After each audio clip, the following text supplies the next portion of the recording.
رتل وزيد من منهل القرآن واقرأ وحرك نشوة الإيمان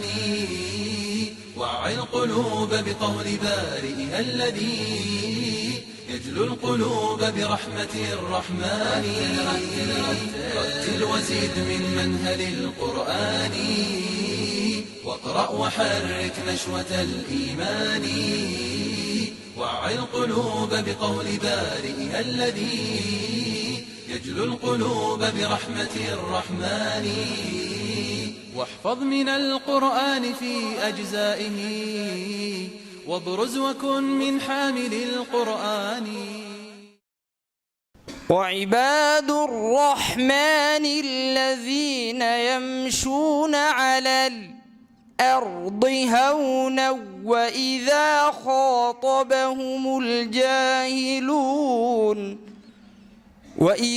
خاطبهم الجاهلون قالوا سلاما inay quraanka Ilaahay subhanahu wa ta'ala ay sii dhigaan oo dadka sii baraan naftoodana oo akhristaan kulankeena sii daarna ardaydii qiraa'adka dhamaysay ee 9 qof ahayd waa shay ku cusub geeyigeena Soomaalida in qofkii oo quraan bartay haddana loo tiriyo sheekha iyo macalinka uu ka qaatay inuu abtirsiin sameeyo oo tirsado sheekhu ka bartay ilaa laga gaaray nabigeena kaleey salaatu wasalaam wa man shaghala alqur'ana anhu lisanahu yanal khayra ajra adh-dhakirina mukammala haleehay sheekha sheekh Abdul Fattah إلهي سبحانه وتعالى خير السيو خليه جزاك الله خيرا إلهي سبحانه وتعالى ميزانك حسنات كاكو قدره كل أبال كاغا لما بيدي كرو لأنك قرآن دقايا والنبي قال عليه الصلاة والسلام خيركم من تعلم القرآن وعلمه معدك محانكو رحي ماهر نرنتي محانكو رحي وحنو كنت هلقا لي أنا يا شيخ محمد شينة وإلهي خير السيو كم مغان ودنك إنجليزكا iyo maxaan ku raxay maxamed faarax iyo gudi fara badan oo maxaan ku raxay hormad loo yahay sheekh xuseen sheekh nuur qaliil sheekh quraan yaa waxaan jecelahay inaanu sameeyno markaas la yiraahdo معهد la yiraahdo معهد الماهر oo aan doonayna maxaan ku raxay dhismihiisa aad idinkuna nagala qayb qaadataan dal iyo dibadda insha Allah taala markaasga maahir uu hogaaminayo sheekh Abdul Fattah oo ah ninka caalimka qaariga kuna daayar maantana keenay magaalada Boorama tobankii qiraa'o ee kitaabka Qur'aanka Kariimka sheekhana waxa leeyahay jazaaka Allahu khayran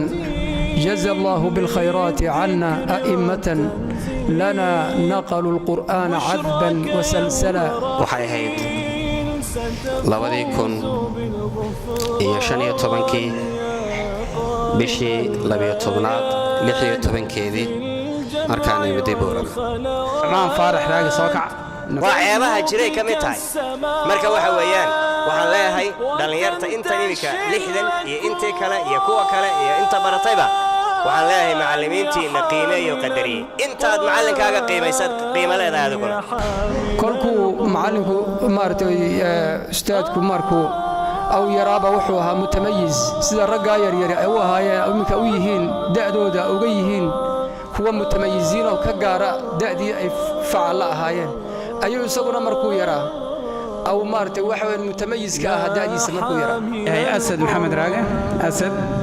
xalqadaas waxay socotay 4 bilood oo xiriir ah oo runtii waqti badan aanu gelin jirnay salaad subax kaga soo bilow ilaa 10 ama 9 habeenimo aanu dhigan jirnay 4 bilood oo aan خميس جمعة كلا لهين به مسابقة القرآن كأير رمضانية أهيد رمضانتي أي سور دويدة رمضانتي وحير باكاري أفر بلوت واي هاي وحكو حقا فرحان عمر بلال ورحمة الزخرف بالتاء زبرا لعراشر منه دكاف البقرة الذين آمنوا وتطمئن قلوبهم بذكر الله ألا بذكر الله تطمئن القلوب أحمد عبد السمد. الله ولي الذين آمنوا يخرجهم من الظلمات إلى النور. ولا تقولوا لمن يقتل في سبيل الله أموات بل أحياء ولكن لا تشعرون. فؤاد عبد الرحمن. بل لله الأمر جميعا أفلم ييأس الذين آمنوا أن لو يشاء الله لهدى الناس جميعا. كل حاد وحويان إن شاء الله ونقاضي دونا وكوثر حاج النور محمد. ولو أن قرآنا سيرت به الجبال أو قطعت به الأرض أو كلم به الموتى. وقد أظهروا في الكاف يحزنك كفره إذ النون تخفى قبلها لتجملا. فلما وضعتها قالت رب إني وضعتها أنثى والله أعلم بما وضعت وليس الذكر كالأنثى وإني سميتها مريم وإني أعيذها بك وذريتها من الشيطان الرجيم. بشراك يوم رحيل ستفوز بالغفران يا قارئ الآيات في الجمع والخلوات تزهو بك السماوات وتنتشي الأكوان